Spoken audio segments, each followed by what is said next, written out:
one of the concerns about health care and how you pay for it, 1/3 of the funding comes from cuts to Medicare. Right. A lot of times, as you know, what happens in Congress is somebody will do something bold, and then Congress, close to election season, will undo it. Right.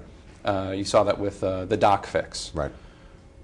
Are you willing to pledge that whatever cuts in Medicare are being made to fund health insurance, 1/3 of it, that you will veto anything that tries to undo that?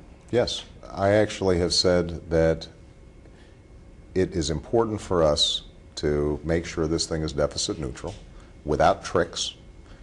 I said I wouldn't sign a bill that didn't meet that criteria.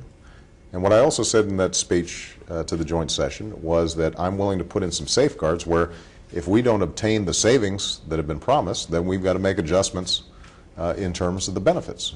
Because the goal here is to reduce costs for families, give them more security, but do so in a way that is not adding to our deficit, that in fact over the long term, if we can bend the cost curve, will reduce our deficit. And I promise you, we're already starting to look at the fiscal year 2011 budget and the out years, and although we are in the midst of recession and we inherited a big structural deficit, nobody's more mindful than me of the fact that we can't have a bill that simply blows up an additional entitlement that's not paid for. So Congress needs to know that you'll veto any attempt to walk back what they pass. Congress needs to know that when I say this has to be deficit neutral, I mean it.